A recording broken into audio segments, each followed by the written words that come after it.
Hello, focus friends. Have you ever felt overwhelmed by trying to fit fitness into your hectic schedule? Like you're constantly racing against the clock and trying to squeeze in a workout between endless meetings and family commitments? Well, you're not alone.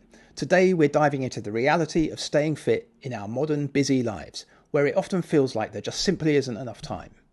Fitness isn't a one-size-fits-all thing. It's deeply personal and tied to our unique lifestyles, bodies and goals. And so I'm not going to be delving into the nitty-gritty of individual workout plans here at Simple Focus because, let's face it, the possibilities are endless. But I am going to be sharing some broader insights on how we can think about fitness more strategically. Plus, I'm going to give you a peek into my own journey, revealing the tactics that I'm using to stay fit despite the crunch. Now, let's break down the pillars of fitness, the key components that form the foundation of any effective fitness regimen. These are flexibility, strength or power, endurance, and VO2 max. When we talk about flexibility, it isn't just about touching your toes. It's about enhancing joint mobility and preventing injuries, making your movements smoother and more efficient. With strength and power, we're talking about the ability to exert force. Strength is your muscle's capability to push against resistance, and power is about doing it quickly. Endurance can be split into two types. There's muscular endurance and cardiovascular endurance. It's about sustaining effort, whether through prolonged physical activity or through your heart and lungs pumping efficiently to fuel effort. Finally, there's VO2 max, and this is about pushing your limits, measuring how much work you can do at peak.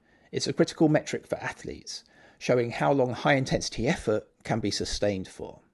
But here's the crux.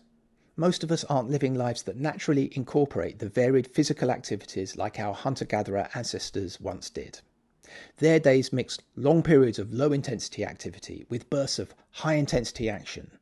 Modern life, with its office chairs and computer screens, doesn't provide that.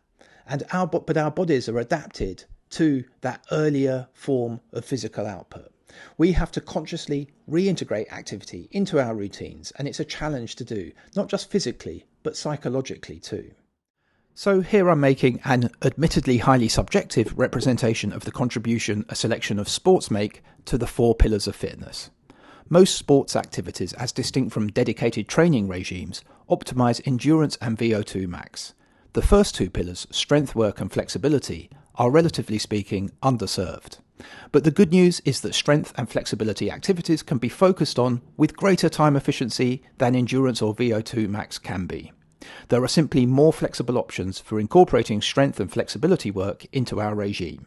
We can of course do targeted workouts at the gym, but we can also incorporate specific mini strength work exercises into our workday, even when we're at the office. Also, we can concentrate on incorporating strength work into intervals in our sports. So for example, my preferred sport is cycling. And when I'm time crunched, I incorporate low cadence, high power intervals into my outdoor rides. Doing that takes a bit of organisation, but it does reduce the total time required to reach a given level of endurance capability. And it also makes a modest contribution to VO2 max as well. So the point here is that for most people, as a rule of thumb, strength work is something of a key. It can be done more quickly and conveniently, and not only adds balance to the four pillars, but through contributing to endurance, enables us to compress time spent working out. These two quadrants complement each other greatly. It's almost a tautology to say this, but strength work naturally leads you to feel stronger. You feel it when you're standing and when you're doing something trivial like walking to the shops. And that feeling is a reflection of increases across VO2 max and endurance too.